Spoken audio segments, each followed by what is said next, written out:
ओम नमो भगवते वासुदेवाय।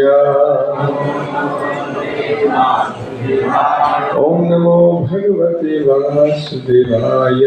ओम नमो भगवते वासुदेवाय। तो सभी भक्तों को सादर प्रणाम। जैसे कि हम भगवद गीता का दूसरा अध्याय हम लोग पाठ कर रहे हैं।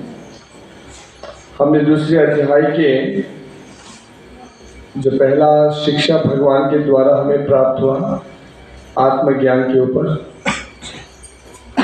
तो आत्मज्ञान में भगवान बताने के बाद अंततः भगवान बताते हैं कि आप अर्जुन इस शरीर को बचा नहीं सकते हो और आत्मा का न कभी मृत्यु होगा। इसीलिए आपको चाहिए कि आप अपने कर्तव्य को पालन करें और युद्ध करें। ये कुत्ता थोड़ा बाहर उठ रहा है, इसको थोड़ा बाहर थोड़ा कुत्ता। तो यहाँ पर आत्मज्ञान खत्म होने के बाद भगवान अभी कर्म कांड के बारे में बताएंगे। तो एक बार इस श्लोक को पढ़ें।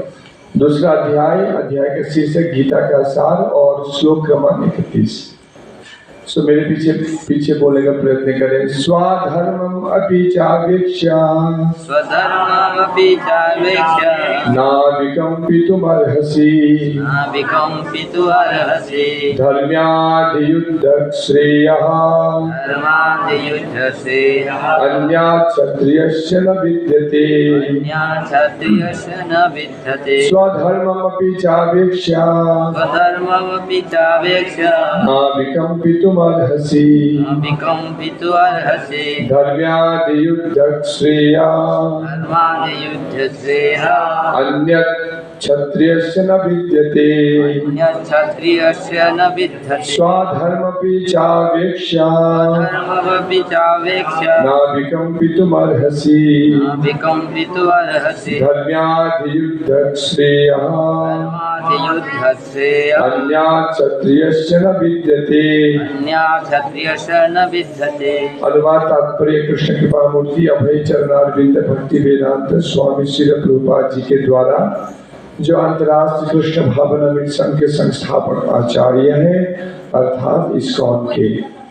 तो मेरे पीछे बोलने का प्रयत्न करें। क्षत्रिय होने के नाते विशिष्ट धर्म का विचार करते हुए तुम्हें जानना चाहिए कि धर्म के लिए युद्ध करने से बढ़कर तुम्हारे लिए अन्य कोई कार्य नहीं है। अतः तुम्हें संकोच करने की कोई आवश्यकता नहीं है।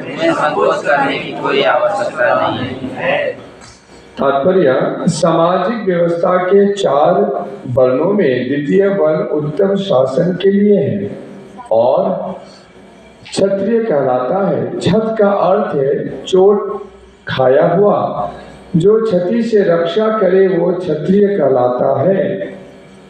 त्रायते रक्षा प्रदान करने वाला। क्षत्रिय को वन में आखेट करने का प्रशिक्षण दिया जाता है। क्षत्रिय जंगल में शेर को ललकारता और उससे आमने सामने अपनी तलवार से लड़ता था। शेर की मृत्यु होने पर उसकी राजस्वी ढंग से अंत्येष्टि की जाती थी। आज भी जयपुर रियासत के क्षत्रिय राजा इस प्रथा का पालन करते हैं। क्षत्रिय को विशेष रूप से ललकारने तथा मारने की शिक्षा दी जाती है, क्योंकि कभी कभी धार्मिक हिंसा अनिवार्य होती है। इसीलिए क्षत्रियों को सीधे संन्यास आश्रम ग्रहण करने का विधान नहीं है। राजनीति में अहिंसा कूटनीतिक चाल हो सकती है, किंतु ये कभी भी कारण या सिद्धांत नहीं रही। युद्ध के विरोधी ईर्ष्यालु राजा से संघर्ष करते हुए मरने वाले राजा या क्षत्रिय को मृत्यु के अंतर्वे उच्च लोक प्राप्त होते हैं, जिनकी प्राप्ति यज्ञ अग्नि में सारे मारे गए पशुओं को होती है। अतः धर्म के लिए युद्ध भूमि में वध करना तथा यज्ञ अग्नि के लिए पशुओं का वध करना हिंसा कार्य नहीं माना जाता, क्योंकि इसमें निहित धर्म के कारण प्रत्येक व्यक्ति को लाभ पहुंचता है और यज्ञ में बलि दिए गए पशु को एक स्वरूप से दूसरे में बिना विकास प्रक्रिया के ही तुरंत मनुष्य का शरीर प्राप्त हो जाता है। इसी तरह युद्ध भूमि में मारे गए क्षत्रिय यज्ञ संपन्न करने वाले ब्राह्मण को प्राप्त होने वाले स्वर्गलोक में जाते हैं। स्वधर्म दो प्रकार का होता है। जब तक मनुष्य मुक्त नहीं हो जाता तब तक मुक्ति प्राप्त करने के लिए धर्म के अनुसार शरीर विशेष के कर्तव्य करने होते हैं। जब वो मुक्त हो जाता है तो उसका विशेष कर्तव्य या स्वधर्म आध्यात्मिक हो जाता है और देहात्म बुद्धि में नहीं रहता। जब तक देहात्म बुद्धि में है तब तक ब्राह्मण तथा क्षत्रियों के लिए स्वधर्म पालन अनिवार्य होता है। स्वधर्म का विधान भगवान द्वारा होता है, जिसका स्पष्टीकरण चतुर्थ अध्याय में किया जाएगा। शारीरिक स्तर पर स्वधर्म को वर्णाश्रम धर्म अथवा आध्यात्मिक बोध का प्रथम सोपान कहते हैं। वर्णाश्रम धर्म अर्थात प्राप्त शरीर के विशिष्ट गुणों पर आधारित स्वधर्म की अवस्था से मानवीय सभ्यता का शुभारंभ होता है।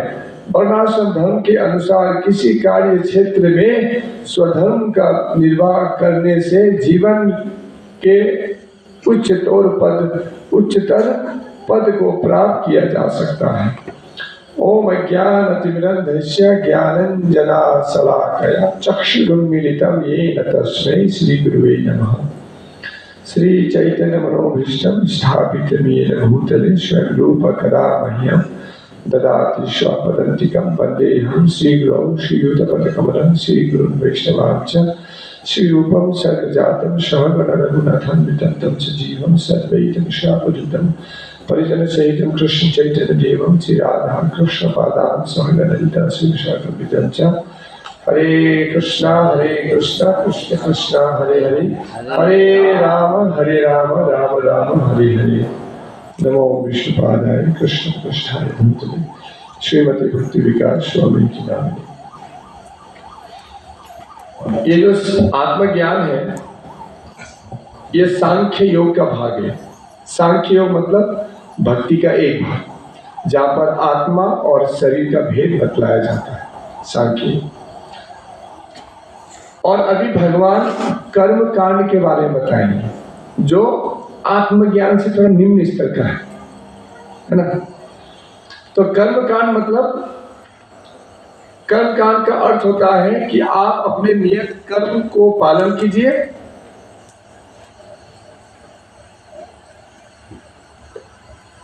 आप अपना नियत कर्म को कीजिए और फल स्वरूप आपको सुख की प्राप्ति होगी, है ना। मतलब इन सिंपल में कर्म कांड का अर्थ है पुण्य का रास्ता। पुण्य का रास्ता को कर्म कांडी कहते हैं। आप अभी भगवान बता रहे हैं युद्ध करना तुम्हारा ये नियत कर्म है। यदि तुम धर्म के लिए युद्ध करोगे, है ना, यदि तुम जीत जाओगे तो तुम्हें ये साम्राज्य का प्राप्त होगा, तुम भोग कर पाओगे।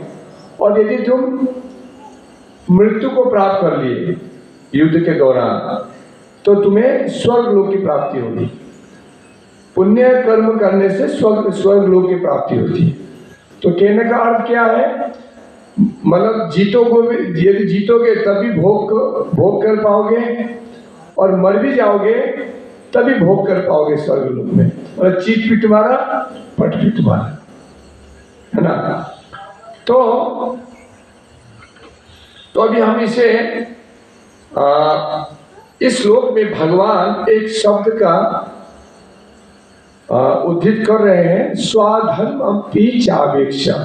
स्वधर्म, यहाँ पर स्वधर्म का ये शब्द आया है, स्वधर्म। तो स्वधर्म का अर्थ क्या है? स्व मतलब स्वयं, अपना, खुद का। धर्म मतलब कर्तव्य। तो अभी हम जब बोलते हैं अपना, खुद, स्वयं, इसका अर्थ क्या है? स्वयं मतलब आत्मा। स्वयं मतलब आत्मा। अभी क्या हम अपने आप को आत्मा कह के मतलब आत्मा समझ पा रहे हैं? क्या हम आत्मा की क्रिया को कर पा रहे हैं? पहले तो हम आत्मा अपने आप को नहीं समझ पा रहे हैं, और दूसरा कि हम आत्मा के स्तर में यदि खुद को मान भी ले कि हम आत्मा है, हम आत्मा के स्तर में क्या कार्य करते हैं वो भी नहीं करते, नहीं जानते। तो इसीलिए शास्त्रों के अनुसार हमारा स्वधर्म दो प्रकार के होते हैं, एक शरीर के स्तर में और एक आत्मा के स्तर में। तो शरीर के स्तर में एक स्वधर्म होता है, हमारा कर्तव्य होता है, और एक आत्मा के स्तर में कर्तव्य होता है। और इसको थोड़ा टेक्निकली इसको बताएंगे। एक बद्ध अवस्था में हमारा स्वधर्म होता है, एक मुक्त अवस्था में स्वधर्म होता है, ठीक है ना। तो जो बद्ध अवस्था में हमारा जो मतलब शारीरिक अवस्था में या बद्ध अवस्था में जो हमारा स्वधर्म होता है, वो कैसे होता है? वो अपने गुणों के अनुसार हमारा स्वधर्म होता है। गुण मतलब प्रकृति के जो 3 गुण हैं, क्या? सतगुण, रजगुण, तमगुण के अनुसार हमारा एक स्वभाव बनता है। उस स्वभाव के अनुसार व्यक्ति जो है वो अपना नियत कर्म करता है। ये बहुत टेक्निकल चीज है, इसको थोड़ा समझने का प्रयत्न कीजिए। हर व्यक्ति कोई सतगुण से, कोई रजगुण से, कोई तमगुण से प्रभावित होता है। हमारे जीवन हम सतगुण का भी हमारे जीवन में अधिकतर हम सतगुण को ले सकते हैं, रजगुण को ले सकते हैं, तमोगुण को ले सकते हैं। तो हमारे पूर्व जीवन से वो आते रहता है, मतलब पूर्व जीवन के कर्मों के अनुसार, इच्छा के अनुसार हमें उस प्रकार के स्वभाव को प्राप्त होता है। और स्वभाव कैसे बनता है? गुणों के अनुसार, है ना। और ये जो हमारे स्वधर्म होता है बद्ध अवस्था में, गुणों के अनुसार उसे वर्णाश्रम कहते हैं। और एक कदम आगे बढ़ गए। समझ क्या है? जो हमें गुण के अनुसार, जो हमें स्वधर्म को प्राप्त होता है, स्वभाव को प्राप्त होता है, उसे वर्णाश्रम कहते हैं। जो शरीर का धर्म वो वर्णाश्रम, और आत्मा का धर्म क्या है? आत्मा का धर्म भक्ति। आत्मा जो है, आत्मा का धर्म क्या है? भगवान की सेवा करना, जिसे भक्ति कहते हैं। और जो शरीर के स्तर में हमारा जो स्वभाव बनता है, जो हमारा स्वधर्म बनता है, उसे वर्णाश्रम कहते हैं। समझ में आया? क्या बोला बताओ? क्या आकाश क्या बोलो? शुरुआत से बोला, अब तक जो हमने बोला।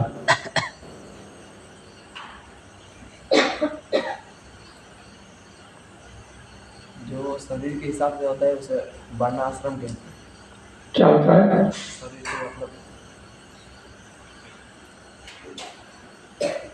बोलो अभिजीत, शुरुआत से बोलो जो हमने बोला पॉइंट।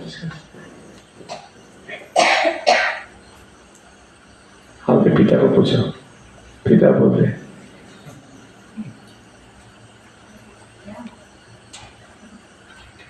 स्वधर्म, हम स्वधर्म की बातें कर रहे हैं। स्व मतलब खुद, मतलब आत्मा। क्योंकि अभी हम आत्मा करके नहीं समझ पा रहे, हमारा अभी आत्मा साक्षात्कार नहीं है, आत्मा के स्तर में जीवन नहीं जीते हैं, इसलिए हमारा दो प्रकार के स्वधर्म होते हैं, एक शरीर के स्तर में, एक आत्मा के स्तर में। शरीर के स्तर में जो स्वधर्म है उसे वर्णाश्रम कहते हैं, जो गुणों के अनुसार हमें प्राप्त होता है। प्रकृति के 3 गुणों के अनुसार जो हमारा स्वधर्म बनता है उसे वर्णाश्रम कहते हैं। और जो आत्मा का स्वधर्म होता है उसे क्या कहते हैं? भक्ति। समझ में आया अभी? आकाश, अभी देखिए माता समझ में आ रहा है? हाँ? तो इसलिए दिमाग लगाना पड़ेगा, बुद्धि। अब बुद्धि लगाएंगे। अभी हमने आत्मज्ञान चर्चा किया, अभी हम कर्मकांड चर्चा कर रहे हैं, अभी नेक्स्ट बुद्धि योग चर्चा करेंगे। भगवान बुद्धि योग के बारे में बताएंगे। यदि आपको बुद्धि नहीं होगा तो बुद्धि योग नहीं समझ पाएंगे, इसलिए थोड़ा बुद्धि लगाना है, थोड़ा प्रयत्न करना है, प्रयास करना तो लग जाए, समझ जाए। तो हमारे दो प्रकार के धर्म, एक शरीर के स्तर में और एक आत्मा के स्तर में, जिसे वर्णाश्रम कहते हैं। शरीर के स्तर में जो धर्म है उसे वर्णाश्रम कहते हैं, और जो आत्मा के स्तर में जो हमारा स्वधर्म है उसे भक्ति कहते हैं। और हमारे जीवन में दोनों को ही एक साथ लेके जाना होता है। हमें शरीर का धर्म भी और आत्मा के धर्म को भी लेके जाना होता है, मतलब भक्ति भी करना होता है और वर्णाश्रम के जो नियत कर्तव्य है वो हमें करना होता है। जैसे वर्णाश्रम के अनुसार एक ब्राह्मण होता है, एक क्षत्रिय होता है, एक वैश्य होता है, एक शूद्र होता है, ब्रह्मचारी होता है, गृहस्थ होता है, वानप्रस्थ होता है, संन्यास होता है, स्त्री धर्म होता है। तो ये सभी को, ये जो है शरीर के स्वधर्म है, ये शरीर के स्वधर्म है। तो ये शरीर के स्वधर्म को पालन करते करते एक ब्राह्मण का कर्तव्य, एक स्त्री का कर्तव्य क्या है, उसको करते हुए हमें भक्ति भी करना पड़ेगा, तब जाके हम इस बद्ध अवस्था से उठ के मुक्त हो सकेंगे। अभी हम सभी बद्ध अवस्था में है ना, क्योंकि हम अपने आप को आत्मा होते हुए अपने आप को आत्मा नहीं समझ पा रहे। आत्मा के स्तर में हम जीवन नहीं जी रहे हैं, इसलिए अभी हम बद्ध अवस्था में अभी बंधे हुए हैं। तो इसलिए हमें शरीर और आत्मा का दोनों को ही स्तर में हमें शरीर और आत्मा का धर्म को लेके आगे बढ़ना होगा, है ना। अभी यहाँ पर पॉइंट अभी आइए, जो व्यक्ति है वो भक्ति का पालन नहीं करता है, ठीक है, भक्ति का पालन नहीं करता है और वर्णाश्रम के नियत कर्तव्य को करते हैं, उसे पुण्यशाली कहते हैं। फिर एक बार बताता हूं, हमें वर्णाश्रम और भक्ति दोनों को ही पालन करना होता है। जो व्यक्ति भक्ति को पालन नहीं करता, अर्थात आत्मा के कर्तव्य को पालन नहीं करता, केवल नियत कर्मों को करता है, अर्थात वर्णाश्रम के अंतर्गत जो करता है, उसे पुण्यशाली कहते हैं। और वही पुण्यशाली व्यक्ति के बारे में यहाँ भगवान बता रहे हैं। समझ में आया? विनोद जी बताइए ये पॉइंट थोड़ा जोर से, सभी माताएं भी सुन लें। वर्णाश्रम धर्म को लेके जो चलते हैं तो मैं पुण्यशाली का, तो भगवान अभी अर्जुन को नहीं, आपको 2 पॉइंट एक साथ बोलना पड़ेगा। वर्णाश्रम का जो नियत कर्म है वो पालन करेंगे और वो भक्ति नहीं करते हैं, उसे पुण्यशाली कहते हैं। समझ में आया? हाँ, और बोलिए। हाँ, मतलब वो आत्मा का कार्य नहीं करते हैं, उन्हें पुण्यशाली है। तो इसलिए जो भक्ति है वो पुण्य के ऊपर है। एक भक्त जो होता है पुण्य के ऊपर होता है। पुण्य करेंगे, पुण्य का फल कहाँ तक आपको लेके जाएगा? स्वर्ग लोक तक लेके जाएगा। समझ रहे माता जी? आप यदि पुण्य कर्म करेंगे यदि आप निष्ठा पूर्वक करेंगे तो आपको स्वर्ग लोक की प्राप्ति होगी। आप स्त्री हैं, आप स्त्री धर्म का पालन करेंगे तो आपको पुण्य की प्राप्ति होगी। आप अपने माता पिता को शास्त्रों के अनुसार, धर्म के अनुसार सेवा कीजिए, आपको पुण्य की प्राप्ति होगी, जो हमने रामायण में देखा था। जब श्रवण कुमार ने अपने माता पिता को सेवा किया तो उसे भी स्वर्ग की प्राप्ति हुई, है ना। और ये जो पुण्य है वो शरीर के स्तर में होता है। पुण्य जो है वो खत्म हो जाता है। छिन्ने पुण्य मर्त्य लोकम विशंति। ये 14 भुवन के अंतर्गत, ये भौतिक जगत के अंतर्गत जो 14 भुवन है, अभी वर्तमान हम कहाँ पर है, कौन से लोक में है? भूलोक में, आकाश लोक। ऊपर है उसके पास भूवर लोक, स्वर्ग लोक।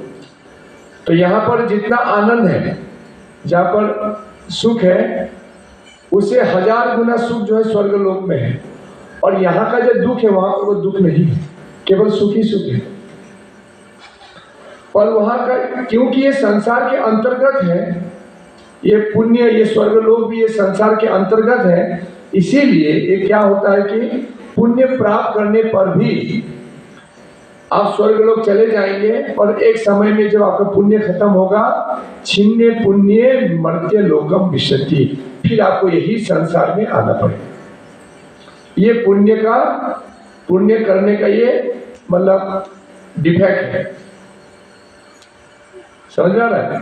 पुण्य करेंगे ऊपर चले जाएंगे, फिर आपका पुण्य खत्म होगा, फिर इधर नीचे आएंगे, तो फिर आपका जन्म होगा, फिर मृत्यु होगा, फिर बुढ़ापा होगा, फिर बीमारी होगी। पर हम जो भी कर रहे हैं, हम जो आत्मा का जो धर्म है वो क्या है? भक्ति। अभी जो टेक्निकल भाषा में भक्ति। यदि हम भक्ति करते हैं तो भक्ति करने से क्या होगा, हमें इस पुण्य से हम ऊपर चले जाएंगे और हम भगवान के पास चले जाएंगे, जहां पर जाने के बाद पुनः इस संसार में आना नहीं होगा। ये मनुष्य जीवन का परम सिद्धि है, परम सिद्धि है। अभी ज्यादातर लोग नहीं जानने के कारण ऐसे लिखते हैं स्वर्गवास, स्वर्गवास लिखते हैं, पर हम नहीं चाहते कि आप लोग स्वर्गवास हो। आप कहाँ के वासी बने? वैकुंठवास। कौन लिखता है वैकुंठवास बोलते हैं? कोई नहीं लिखता है। स्वर्गवास, हमें स्वर्ग में नहीं जाना नहीं है, ठीक है ना। तो अभी हमने दोनों को ही, हमें पुण्य और मतलब वर्णाश्रम और भक्ति को दोनों को ही एक साथ हमें लेके जाना होता है। पर जो व्यक्ति आत्मा का जो कर्तव्य है, धर्म है, भक्ति वो नहीं करता, केवल नियत कर्मों को करता है, उसे पुण्यशाली कहते हैं। और वही पुण्यशाली के बारे में यहाँ पर अभी भगवान जो है अगले 31 से लेके 38 तक इसके बारे में बताएंगे। यदि कोई केवल नियत कर्म करता है, अपने नियत कर्मों को करता है, तो वो स्वर्ग लोक तक जा सकता है। उसके बारे में ये जो है आत्मज्ञान का निम्न ज्ञान है। आत्मज्ञान से एक स्तर का हाई ज्ञान नहीं है, निम्न। भगवान के ना सबको सब ज्ञान देते हैं, सभी ज्ञान भगवान जो है देते हैं। अर्जुन को सभी ज्ञान दे, कि मतलब अर्जुन के मन में शंका नहीं हो। तो अंततः जब सब देने के बाद भगवान ने अर्जुन को बोला कि तुम्हारे लिए जो भी उचित ज्ञान था मैंने तुमको दिया, अभी तुम खुद निर्णय करो तुम्हें क्या करना चाहिए। तो फिर भगवान अर्जुन ने क्या बताया, नष्ट मोह स्मृति लब्ध्वा, कि अभी हमारा जो मोह है वो नष्ट हो गया है। आपके इस ज्ञान प्राप्त करने के बाद मेरा जो है मोह नष्ट हो चुका है। तो इसलिए भगवान सब प्रकार के ज्ञान दे रहे हैं।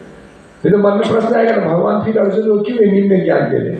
सभी दे रहे, हम पीछे जाके निर्णय कर पाए, हम समझ पाए कि भक्ति का महत्व क्या है और ये कर्म कांडी पुण्यशाली पुण्य करने का महत्व क्या है।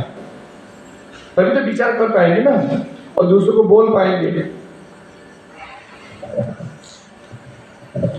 ठीक है। तो अभी तो यहाँ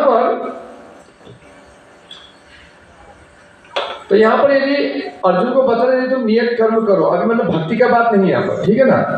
अब तुम यदि नियत कर, तुम्हारा जो कर्तव्य है यहाँ पर क्या कर्तव्य, तुम क्षत्रिय हो, तुम्हारा कर्तव्य क्या है, युद्ध करना, धर्म के लिए युद्ध करना, ये तुम्हारा कर्तव्य है। यदि तुम कर्तव्य करते हो तुम्हें स्वर्ग लोक की प्राप्ति होगी। यदि तुम जीतते हो तो तुम्हें संसार तुम्हें प्राप्त होगा, और यदि तुम मर जाते हो, मतलब मृत्यु को प्राप्त करते युद्ध में, तुम्हें स्वर्ग लोक की प्राप्ति होगी। यहाँ पर ये बता देंगे ये पुण्य। अभी जाके 8वें अध्याय में भगवान बताएंगे कि कैसे भक्ति करना, तो फिर वो बताएंगे तस्मात् सर्वेषु कालेषु माम अनुस्मर युध्यचा। क्या बताएं कि हे अर्जुन तुम युद्ध करते करते मेरा स्मरण करो। ये क्या है, भक्ति है। समझ आ रहा है। और अभी क्या बता रहे हैं, युद्ध करना तुम्हारा कर्तव्य है, तुम्हारा धर्म है, इसीलिए तुम युद्ध करो, और इस युद्ध, ऐसे युद्ध करने से तुम्हें स्वर्ग लोक की प्राप्ति। अभी समझ में आ रहा है डिफरेंस, दोनों डिफरेंस समझ में आ रहा है ना। ये हमें टेक्निकली सब भगवान एक एक स्तर बता, अभी पीछे जाके भगवान बताएंगे यत् करोषि यत् अस्नासि यत् जुहूसि ददासि यत् तपस्यसि कौन्तेय तत्कुरुष्व मदर्पणम। तुम जो भी करते हो, जो भी खाते हो, जो भी दान देते हो, जो भी पूजा करते हो, वो मेरे लिए करो, मुझे अर्पण करते हुए तुम करो। ये भक्ति है ना। पर ये ऊपर का स्टेज है, अभी निम्न स्टेज में हम लोग आ रहे हैं। तो अभी क्या है, अर्जुन का एक प्रश्न था, यदि मेरे सब लोग मारे जाएंगे तो मैं किसके साथ सुख भोग करूंगा, ये प्रश्न था ना। तो भगवान उत्तर दे रहे हैं कि भाई तुम्हें तो भोग ही भोग करना है, चित भी तुम्हारा पट भी तुम्हारा, जीत जाओगे राज्य तुम्हारा है और पूरा भोग करोगे, और मर जाओगे तो स्वर्ग लोक की प्राप्ति करो। कहाँ तुम्हारा एंजॉयमेंट नहीं होगा, तुम्हारा तो एंजॉयमेंट पूरा होगा, इसलिए युद्ध करो, ऐसे वो प्रेरणा दे। अभी इस श्लोक में भगवान क्षत्रिय या स्वधर्म के बारे में बताते हैं। अभी क्षत्रिय का उसका अर्थ क्या होता है, वो उसके कार्य क्या होते हैं। क्षत त्रायते इति क्षत्रिय। छत मतलब चोट खाया हुआ, चोट है ना, जो क्षति से बचाए। जो व्यक्ति दूसरे क्या क्षति से बचाए उसको क्षत्रिय कहलाता, क्षत्रिय कहते हैं, है ना। क्षत त्रायते इति क्षत्रिय। तो यहाँ पर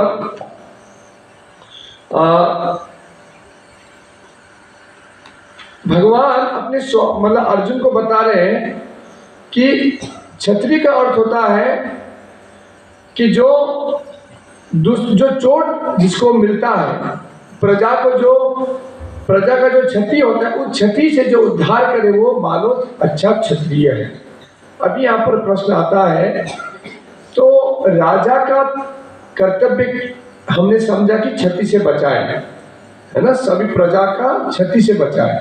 अभी प्रश्न आता है समाज में क्या क्षति है, ये समझना होगा ना। समाज में क्या क्षति है, किस क्षति से राजा आपको बचाएगा। मेरा प्रश्न समझ में आ रहा है, आ रहा है ना। क्या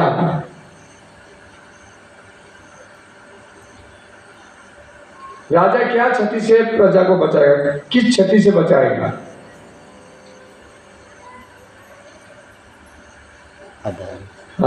अधर्म से बचाएगा, प्रजा को अधर्म से बचाएगा, है ना। अभी अधर्म क्या है,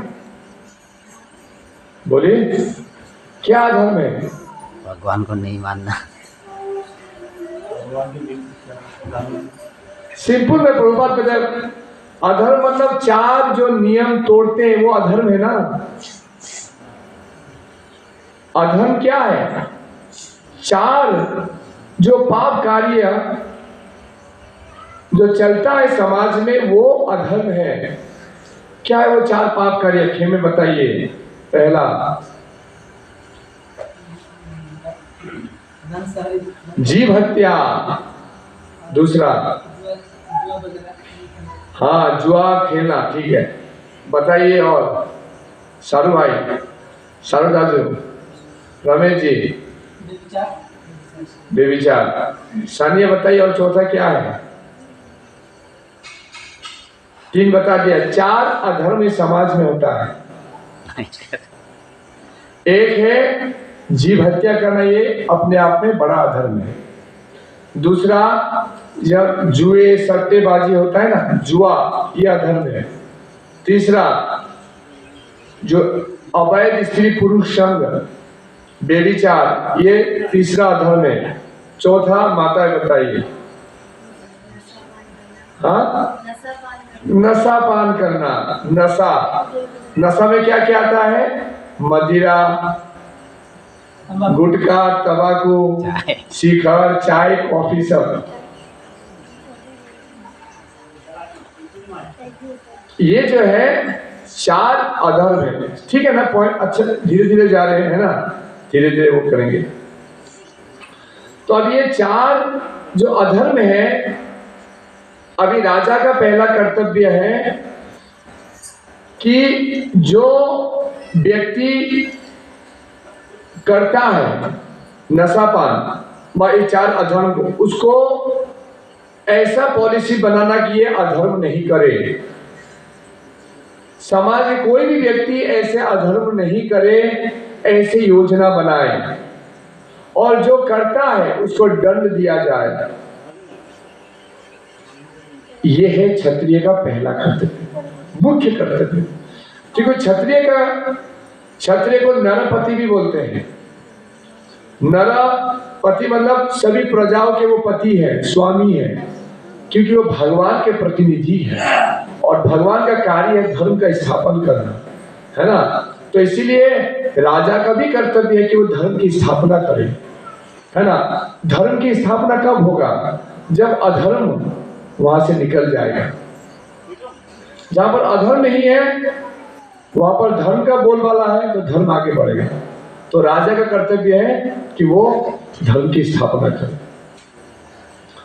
दूसरा, 4थे अध्याय में भगवान बताते हैं, जब अर्जुन पूछते हैं कि मैं नहीं चाहता कि मैं पाप करूं, जिससे अर्जुन पूछते हैं मैं नहीं चाहता मैं पाप करूं, पर क्या है जो ऐसा बल होता है, आता है कि मैं पाप कर ही लेता हूं।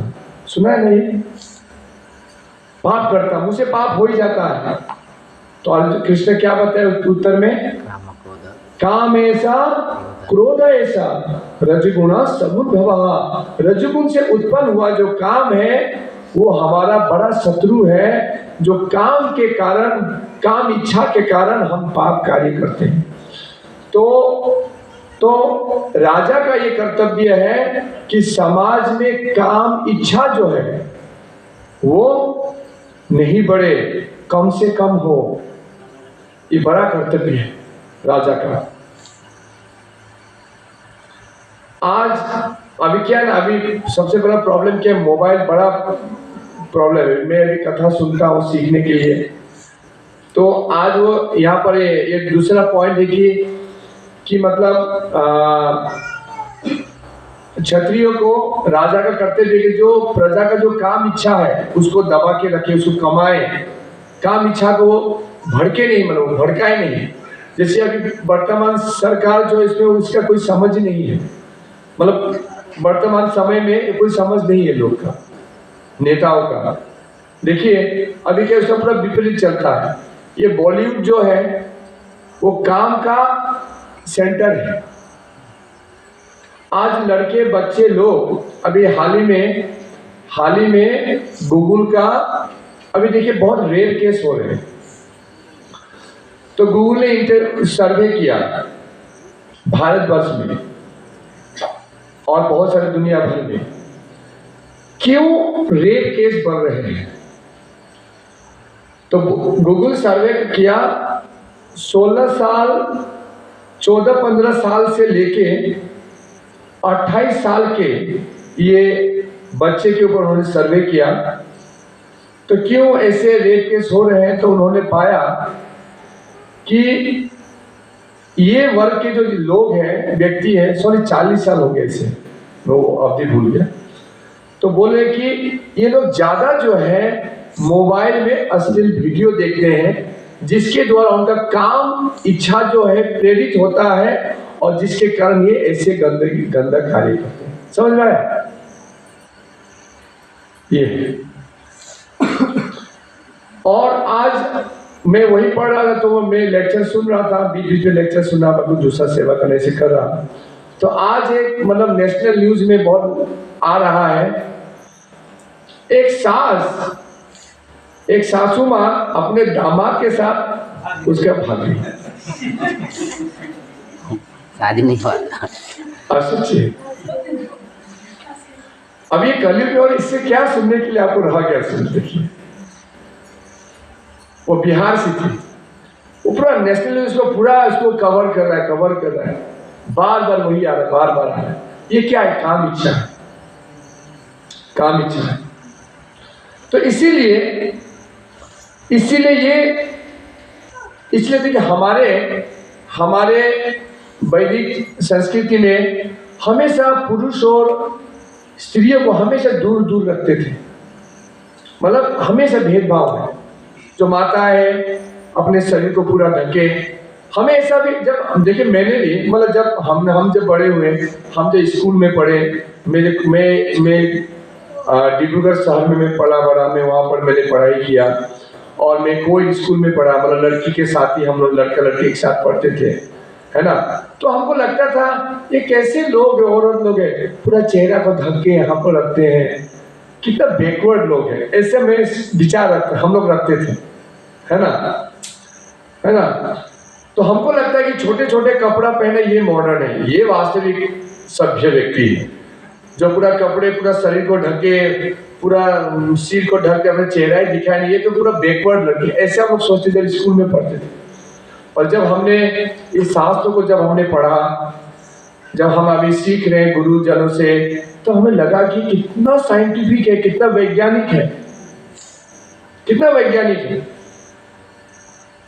तो इसीलिए हमारे खान पान, हमारे विचार, हमारे वस्त्र लगाने का जो तरीके हैं, वो पूरा जो है हमारे संस्कृति को भगवान के निकट जाने के लिए, और ये जो खराब आदत है, काम इच्छा है, अधर्म है, इसको रोकने के लिए। अब जस्ट विचार कीजिए, मैं जो बोल रहा हूँ। तो इसीलिए ये बहुत ही मुख्य पॉइंट है, ये राजा का कर्तव्य है, तो इसको बचाएं। तो इसीलिए हमें चाहिए कि बहुत गंभीरता से इस भगवत जो शिक्षा है, जो श्रील प्रभुपाद दे रहे हैं, जो कृष्ण अर्जुन को दे रहे हैं, उसको जरूरत है कि इसको बहुत गंभीरता से इसको सुने, विचार करें, इसको अवलोकन करें और अपने जीवन में उतारने का प्रयत्न करें। 5-6 साल के बाद प्रभुपाद शास्त्रों से उद्धृत करते हैं, मतलब हमेशा लड़का लड़की को हमेशा उन लोगों को एक डिस्टेंस पोजीशन में रखना चाहिए।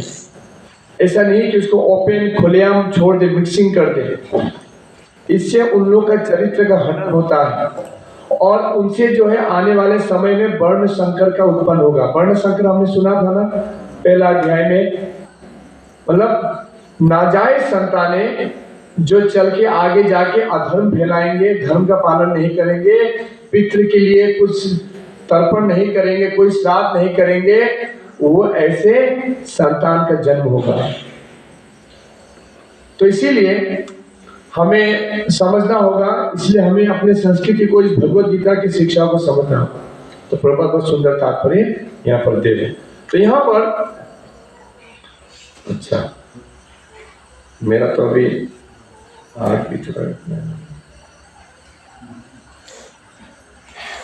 तो यहाँ पर अभी तो ये धर्म का स्थापना हो, अधर्म नहीं करे, जो अधर्म करे उनको दंड दिया जाए, ये राजा का, क्षत्रिय का प्रथम कर्तव्य है। दूसरा है, यहाँ पर प्रभुपाद लिखते हैं,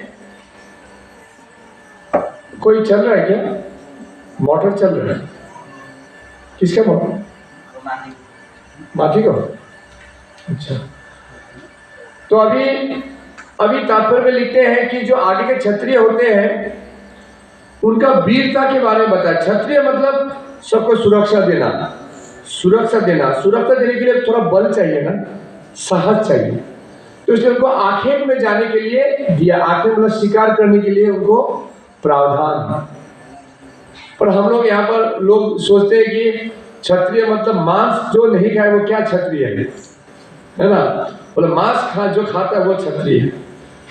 तो वो जंगल में ऐसे क्षत्रिय के बारे में वर्णन नहीं है, वो जंगल में जाएगा और दूर से अपना बंदूक से मार देगा एक हिरन को और या एक शेर को, और शेर को लेके आएगा, देखो मैंने मारा। उसके बारे में नहीं बताया जा रहा।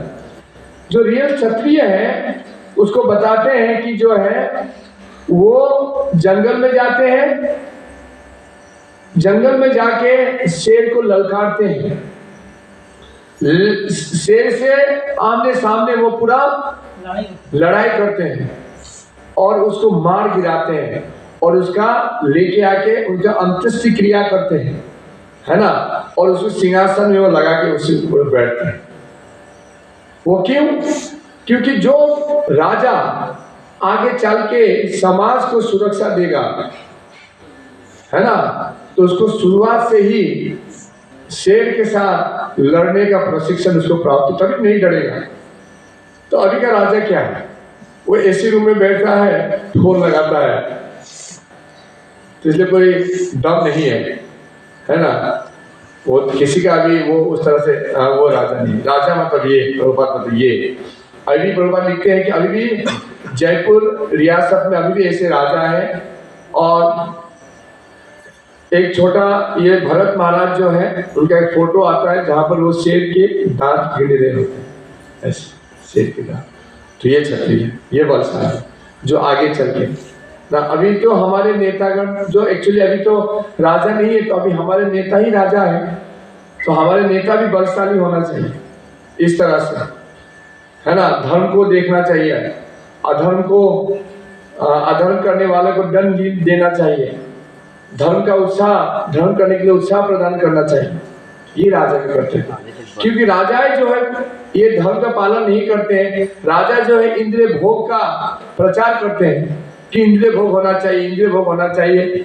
अभी सामान्य जनता भी उसको देख के क्या बोलता है? जीवन का लक्ष्य क्या है? इंद्रिय भोग करना।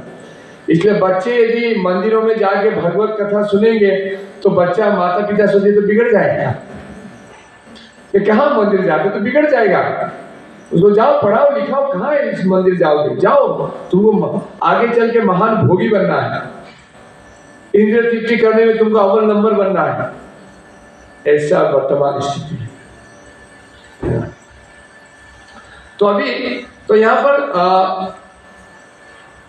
पर क्षत्रिय के बारे में बताया जा रहा है। और तो ये मतलब क्षत्रिय का स्वधर्म बताया जा रहा है। क्षत्रिय मतलब कैसा? अभी स्वधर्म का हम चर्चा कर रहे हैं ना।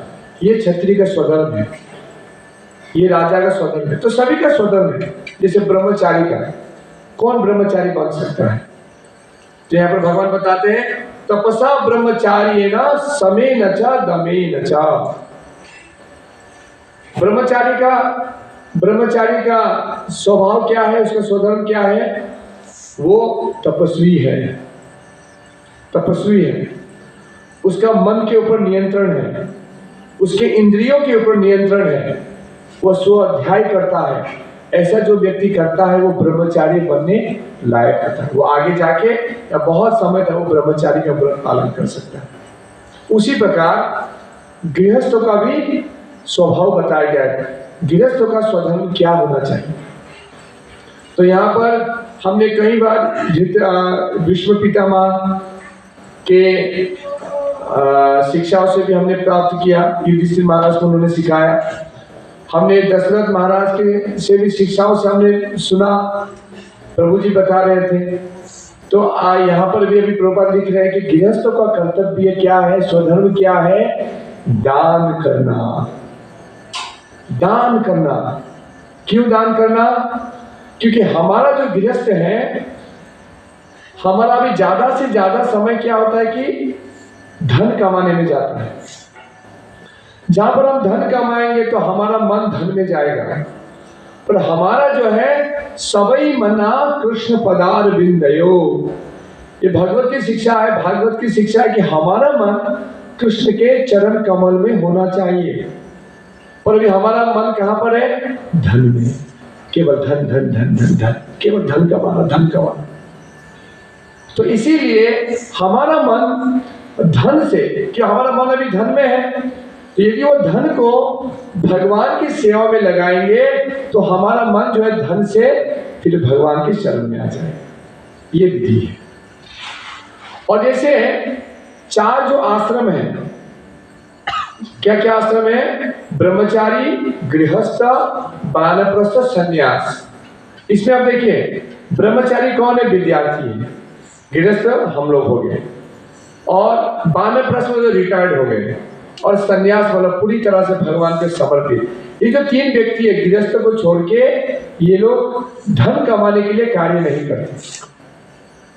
ये लोग धन कमाने के लिए कार्य नहीं करते। ये केवल, जैसे एक विद्यार्थी है, एक विद्यार्थी वो धन कमाने के लिए वो शिक्षा नहीं लेता है। वो मतलब कैसे मनुष्य जीवन का जो लक्ष्य है वो समझने के लिए, है ना, कैसे इंद्रियों के ऊपर नियंत्रण किया जाए, मन का नियंत्रण, वो विद्यार्थी है, तो वो उसका कार्य है। उसी प्रकार आपका वानप्रस्थ जो भी रिटायर्ड हो चुके हैं, वे पूरी तरह से भगवान की सेवा में नियुक्त हो गए। और सन्यास प्राणी, ये लोग धन नहीं कमाते हैं, तो उनका गुजारा कैसे होगा? उनका गुजारा होगा गृहस्थ जो है दान करने से। हमारा जो वर्णाश्रम विधि ऐसा होता था कि इसलिए आप शास्त्रों में पाएंगे, जब युधिष्ठिर महाराज जब पूछे गृहस्थ को कर्तव्य क्या है, तो नारद मुनि ने बताया कि गृहस्थ का प्रथम कर्तव्य है कि वो दान करे, अन्न दान करे, है ना। तो जब वो प्रसाद वितरण करे, दान करे, इस तरह जब वो बताया, तो उसमें क्या है, कितना दान करे? 50%। आपने जो कमाया 50% भगवान की सेवा में। उस 50% से मंदिर का सेवा, भगवान का सेवा, ब्रह्मचारी का सेवा, वानप्रस्थ का सेवा, सन्यास का सेवा आप यदि करेंगे, आप कल जब आप वानप्रस्थ होंगे तो आपको टेंशन नहीं लेना है कि पेंशन के लिए। तो आपका बेटा या पड़ोसी का बेटा जो गृहस्थ होगा वो आपको पालेगा, और अंततः सबको भगवान के पास जाने का अवसर मिलेगा। अभी क्योंकि हमारा वर्णाश्रम ये नियम टूट गया है, इसलिए आपने 70 साल 80 साल तक धन कमाना पड़ता है। एक बार कई साल पहले, 6-7 साल पहले, डिब्रूगढ़ में हमारे घर से मैं जब निकलता था तो पास में ही वो था, पास में ही मतलब रेलवे गेट था, मतलब तो रेलवे गेट में कभी ट्रेन आने से तो गेट बंद हो जाता था। तो मैं एक बार जगह रुक गया, रुकने के पास में एक रिक्शा वाला था, मैं गाड़ी में ही था, तो रिक्शा वाले थे, उनका दांत नहीं था, पीछे पैसेंजर बैठा हुआ था, मैं गाड़ी में था, तो 10 मिनट रुक ही जाता था। मैं बोला बाबूजी हरे कृष्ण, हरे कृष्ण। मैं बोला कितना साल हो गया रिक्शा चलाते हुए? वो बोले 55 साल हो गए हैं। अभी आपको उम्र कितना है? बोले 70 साल। कहाँ से? बोले बिहार से। मैं 15 साल के आयु में मैं यहाँ पर आया था, परिवार जन के भरण पोषण के लिए करते करते करते 70 साल हो गए, बच्चे बड़े हो गए, और बच्चा नालायक निकला, अभी मुझे अपना भरण पोषण के लिए खुद 70 साल की उम्र में वो अभी भी रिक्शा चला है। अब सोचिए कितना दुखदायी स्थिति है ना। मैं उस समय ये मैं बताते रहता हूँ जब ऐसा एक प्रसंग आने से, कि वो भी अभी भी मेरा वो जो उनका मैं रुका हुआ वो ऐसे मतलब बूढ़ा आदमी 70 साल का, मैं उसका चेहरा अभी भी मेरा नजर में आते रहते।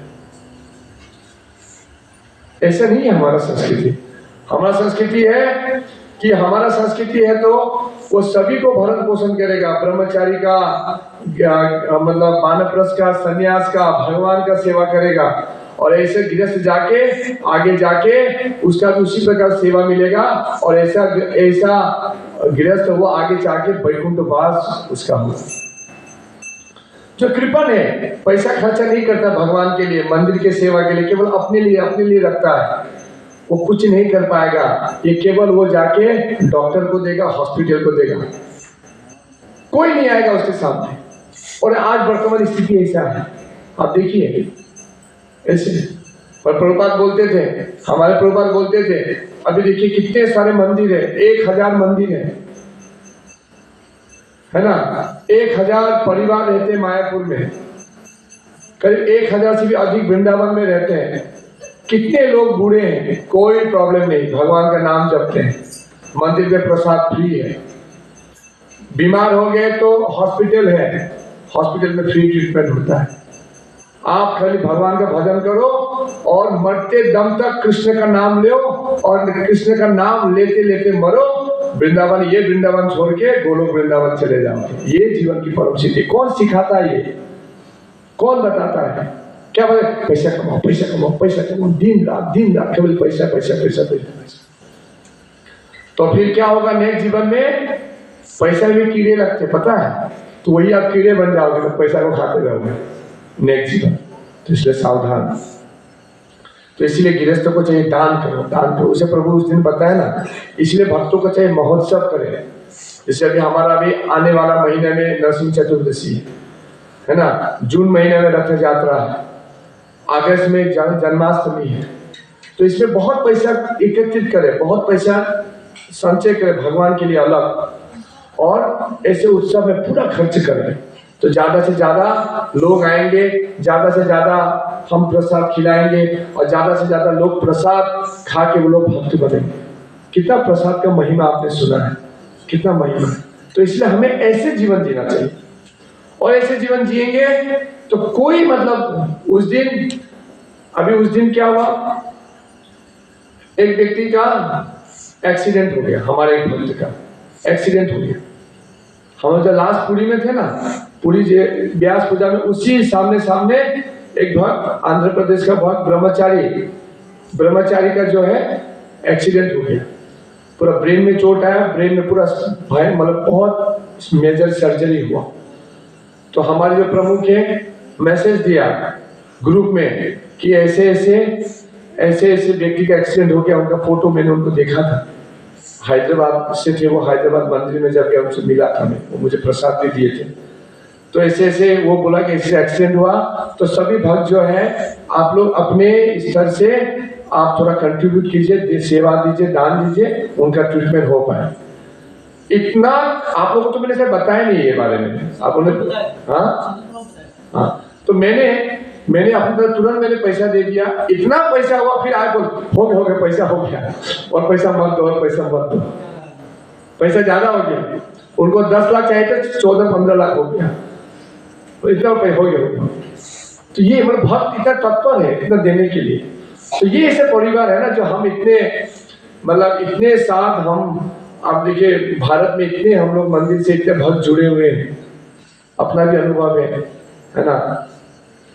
तो ऐसे है, तो इसीलिए हमें चिंता करने की आवश्यकता नहीं है। हम ये मत सोचे आपका पैसा आपको बचाएगा, बचाने वाले भगवान के भक्त, उनकी कृपा। तो इसीलिए ये दान जो है बहुत ही महत्वपूर्ण, दान से आपका जीवन शुद्धि होगा, आपका धन का शुद्धि होगा। तो इसलिए 50% दान करना जो आप इनकम करते हैं, ये गृहस्थ प्रभु। और ये 50% नहीं कर पाते हैं तो कम से कम 10% से शुरू कीजिए, 10% शुरू कीजिए। अब देखिए 10% देने में आपका कितना फूलता है सांस, फिर जब आप सांस, फिर 15, फिर 20, ऐसे बढ़ाते रहिए। बहुत दान का महिमा, आप दान करके आप बहुत शुद्धि प्राप्त कर सकते। ये है स्वधर्म जो है भगवान बता रहे। तो अभी यहाँ पर एक श्लोक है, यहाँ पर एक अभी हम कहते युद्ध करोगे यदि मर जाओगे तो स्वर्ग की प्राप्ति होगी।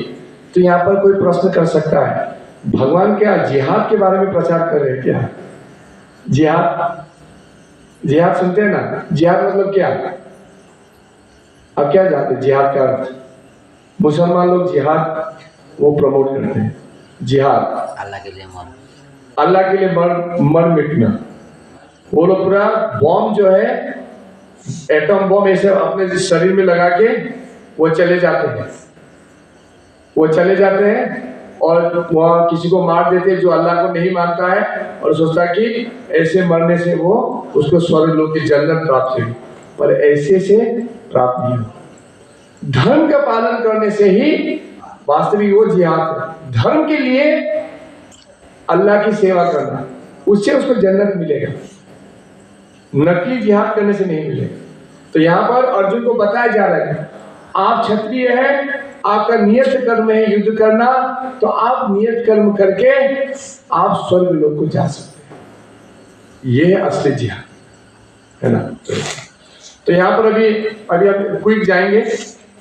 ये हमने कुछ स्वधर्म के बारे में, कर्म कांड के बारे में चर्चा किया। तो अभी यही जो है आगे इसका स्पीड हम लोग पढ़ेंगे। इसका नेक्स्ट श्लोक जो है 32, हे पार्थ, वे क्षत्रिय सुखी है जिन्हें ऐसे युद्ध के अवसर अपने आप प्राप्त होते हैं, जिससे उनके लिए स्वर्ग लोक के द्वार खुल जाते हैं। मतलब एक जो क्षत्रिय है वो व्याकुल रहता है, यदि उसका युद्ध करने का अवसर मिला तो वो तुरंत युद्ध करने के लिए वो व्याकुल होता है, और इस तरह से उसके स्वर्ग का जो द्वार है वो खुल जाता है। नेक्स्ट, किंतु यदि तुम युद्ध करने के स्वधर्म को संपन्न नहीं करते तो तुम्हें निश्चित रूप से अपने कर्तव्य की उपेक्षा करने का पाप लगेगा, और तुम्हें योद्धा के रूप में भी अपना यश खो दोगे। क्या बोला है कि यदि तुम अपना स्वधर्म को पालन नहीं करोगे तुम्हें पाप लगेगा। अर्जुन क्या बोल रहे थे? ये आतताई को, युद्ध करने से आतताई को मारेंगे तो पाप लगेगा। 1.33-34 में बताए थे। अभी भगवान क्या बता रहे हैं? यदि तुम अपने नियत कर्मों को नहीं करोगे तो तुम्हें पाप लगेगा।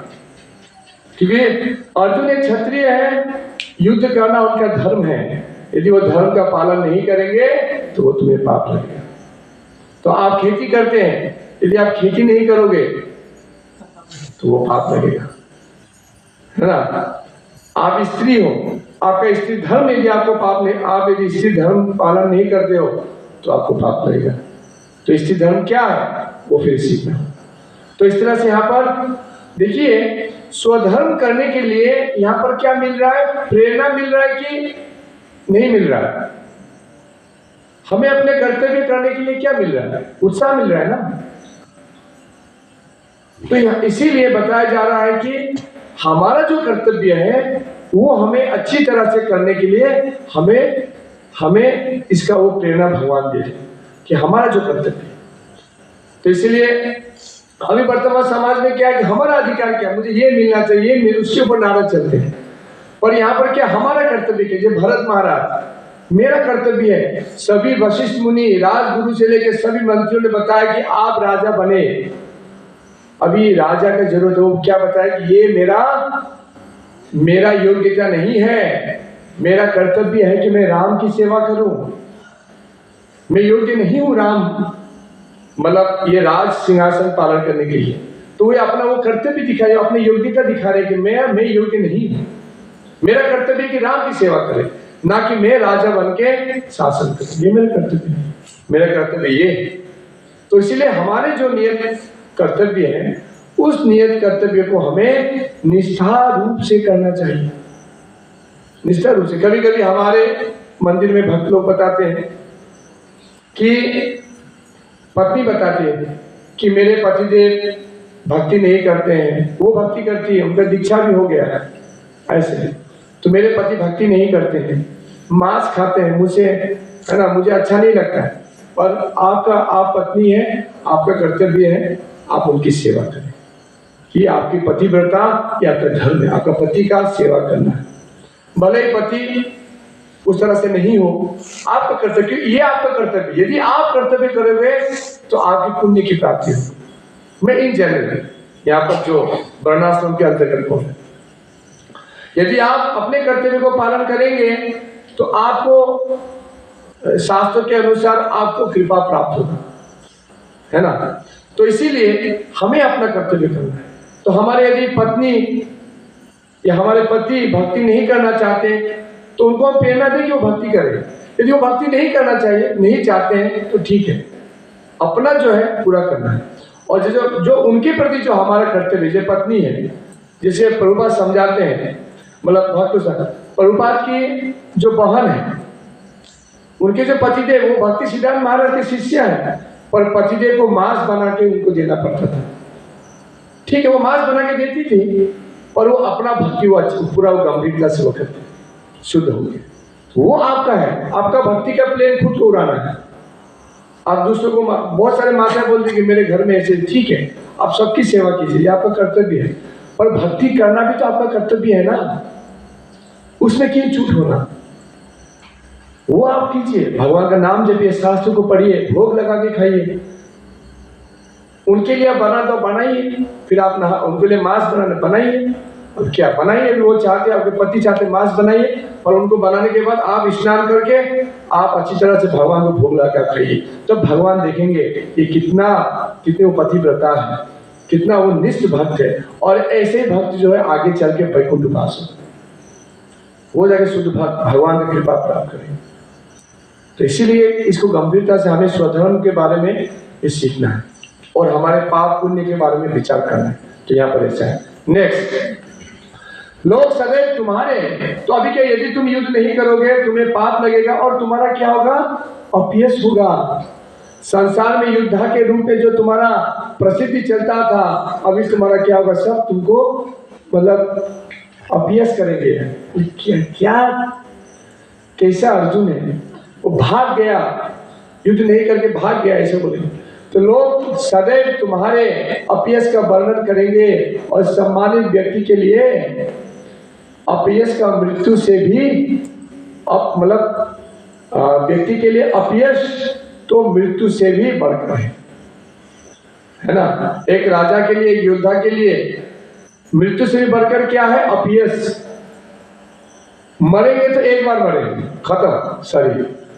यदि इंसल्ट होगा तो बार बार इंसल्ट होगा तो बार बार मरना पड़ेगा, वो बहुत दर्दनाक है, ठीक है नहीं।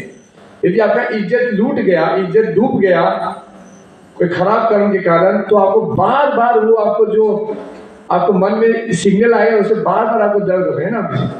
मरे तो मर गए, एक बार में मरे, खत्म कहानी। तो इसीलिए बहुत गंभीरता से जीवन जीना चाहिए।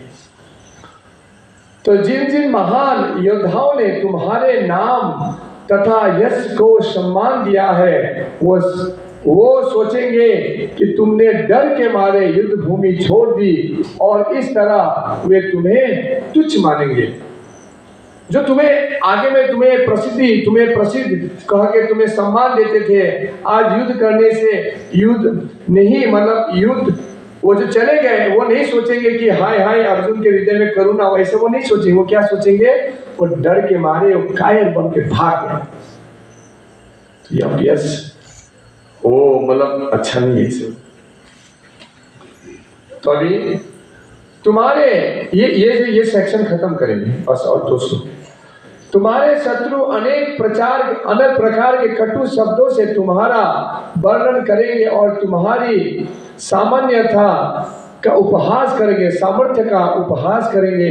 तुम्हारे लिए इससे दुखदाई और क्या हो सकता है। देखिए कृष्ण कैसे बोल रहे हैं, है ना। वो क्या बोल रहे हैं कि तुम्हारे जितने भी शत्रु हैं, कटु वचन से, कटु शब्दों से तुम क्या सोचोगे, दुर्योधन, है ना, दुर्योधन लोग तुम्हारा वो करेंगे, देखो भाई मुझे राज दे के छोड़ के चला गया, ऐसे सोचेंगे नहीं। कटु शब्दों से बोलेंगे, अरे ये कायर, ये डरपोक, ये हमारा जो मतलब शक्ति से, उस शक्ति से वो डर के भाग गया, निकम्मा, क्या क्या शब्द आएगा। ऐसे भगवान बोल रहे हैं। क्या तुम वो सुनना चाहते हो अर्जुन? तो अंत तो लास्ट ये श्लोक है, लास्ट में क्या है? तुम्हें सुख या दुख, हानि या लाभ, विजय या पराजय का विचार किए बिना युद्ध के लिए युद्ध करो। ऐसे करने पर तुम्हें कोई पाप नहीं लगेगा। अंतिम में निर्णय दे दिया, मतलब क्या दिया? सुख हो या दुख हो, हार हो या जीत हो, मान हो या अपमान हो, युद्ध करो अर्जुन, उठो और युद्ध करो। और इस तरह युद्ध करने से तुम्हें पाप नहीं लगेगा। क्यों? ये भगवान बता रहे हैं। तो हमने सुना था ना, भगवान के अंतर्गत हम जब कार्य करेंगे, किसी को मार भी देंगे तो उससे हमारा पाप नहीं लगेगा। जिस तरह से हमने उदाहरण दिया था, एक देश का सिपाही है, वो देश के अपने अथॉरिटी के अनुसार जो किसी को गोली मार देता है तो उसको क्या मिलता है? चक्र मिलता है, अवार्ड मिलता है। वो वही राइफल से वो पड़ोसी को मार देगा तो जेल लेके जाएगा। देखिए, एक ही गोली, एक ही बंदूक, पर वो यदि अपने अथॉरिटी के अंतर्गत यदि वो युद्ध करता है तो उसे क्या मिलेगा? चक्र मिलेगा, अवार्ड मिलेगा। और नहीं तो वही बंदूक से मारे भी तो उसको जेल मिलेगा। तो इसलिए अथॉरिटी, तो इसीलिए हमें भी जीवन जीना चाहिए शास्त्रों के अनुसार। मैं क्या खाता हूँ, मैं क्या विचार करता हूँ, मैं क्या वस्त्र पहनता हूँ, मेरा विचार क्या है, मेरा जीवन शैली क्या है, मेरे दिनचर्या क्या है, वो शास्त्रों के अनुसार है कि नहीं, भगवान के निर्देश अनुसार है कि नहीं, धर्म के अनुसार है कि नहीं, ये विचार करना होगा। अभी पुलिस पॉइंट में आता है ना, रेड लाइट जलता तो हमें रुकना पड़ता है, ग्रीन होने से जाना पड़ता है। यदि कुत्ता वहां पर आ गया तो, कुत्ता यदि चला जाए तो क्या पुलिस वाला जो फाइन काटेगा उसको? गाय चला गया तो नहीं ना। क्यों? ये जो नियम है पशु के लिए नहीं है, ये नियम किसके लिए? मनुष्य के लिए। उसी प्रकार ये जो शास्त्र के नियम जो है हमारे लिए, हमारे उत्थान के लिए, हमारे उद्धार के लिए, हमारे अच्छे जीवन के लिए। तो इसलिए जब हम इस शास्त्र को नहीं पढ़ेंगे, नहीं जानेंगे, जीवन में केवल ये जीवन में भी दुख और नेक्स्ट जीवन भी दुख, अगला जीवन भी जो आने वाला है वो भी दुख मिलेगा। किसके कारण? इसके कारण कौन है? आप। क्यों? आपने नहीं पढ़ा, नहीं सुना। इस मनुष्य जीवन में केवल धन धन धन धन करके अपने जीवन को वो कर दिया। केवल परिवार में आपने पूरा संपत्ति, आपका समय आपने व्यर्थ गवा दिया। तो इसीलिए हमें चाहिए कि हमें इस शास्त्र के वचनों को जानना है, सीखना है और ऐसे करके हमें आगे बढ़ना है। तो ये बहुत ही महत्वपूर्ण सुंदर शिक्षा। अच्छा लगा ना शिक्षा, है ना? माता को भी ठीक है ना? तो ऐसे जो है तो आप लोग इसको पढ़िए घर में जाके। मैंने तो एक सारांश रूप में बताया, आप इसको बार बार पढ़ेंगे तो आपको फिर वो मिलेगा, शक्ति मिलेगा जीवन में जीने के लिए। किस तरह से जिया जाए, किस तरह से भगवान की सेवा किया जाए, हर चीज के बारे में भगवान भगवद गीता में बताते हैं, है ना? Thank you very much.